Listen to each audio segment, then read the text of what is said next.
in this Into the Outdoors at Home edition.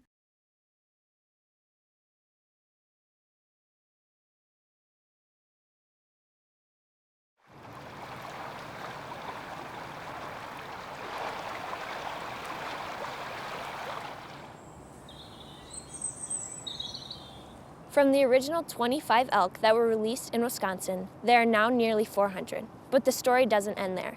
There's tons of work still being done to protect these animals and their habitats.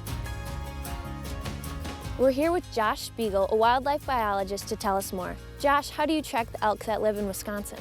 Sure, there's a couple different ways we do it. The little more complex way is we do what's called triangulation. It's a base of telemetry in which we shoot bearings and lines from a set point location to determine where an elk is. Another way we do it is the use of GPS tracking collars. These collars are actually dual purpose and allow us to do both the new and older technology. These collars are fitted on elk. We try to have a couple per group, and that group tends to move around, allowing us to see where they're hanging out. So why do we track the elk in the first place? Great question. So a couple of the main reasons we track elk are to figure out what habitat features they like, where they use, what they thrive in. A lot of our habitat features are dual purpose, both from feeding and grazing to protection, hiding. Elk are a herd style animal. It's a safety in numbers type situation. So having multiple collars on the landscape covers these different groups and where they move. Another reason is to track the longevity and life of these animals. This information will turn around and give us data on where they like to hang out seasonality wise and throughout the life cycle of that elk. As they move throughout, it gives us an idea of what habitats they prefer and what type or what parts of the year they prefer that habitat in.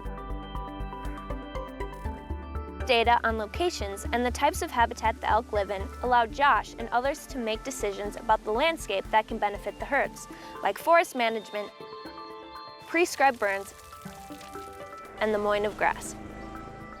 Now, let's get a closer look at the tech that makes all of this possible.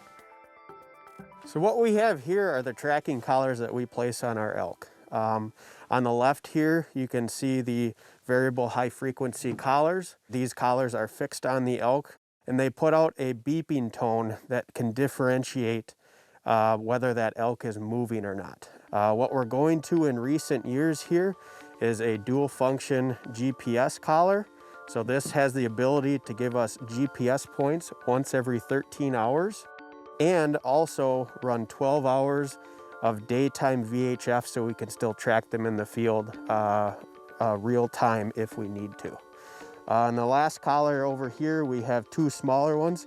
These are the collars that we deploy on our calves, and this collar actually expands as that calf grows. You can see some of the pleating that's popped. The collars kind of look like giant dog collars and kind of almost like they were for a cow. Look how big this is.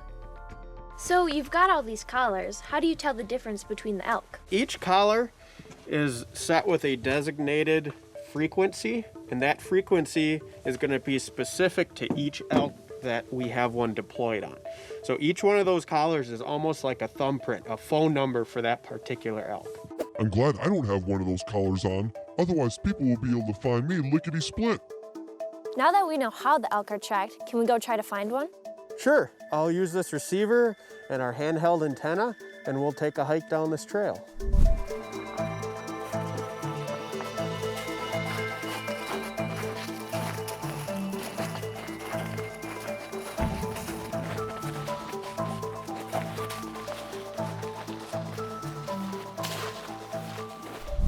So go ahead and point that up, and you're going to point that towards the elk, but you'll want to kind of wave it around and see where that signal strength's the strongest. So how would we know if the elk are nearby? So much like the truck, that receiver picks up that frequency of those elk, and that beeping sound is going to get louder the closer you get to it.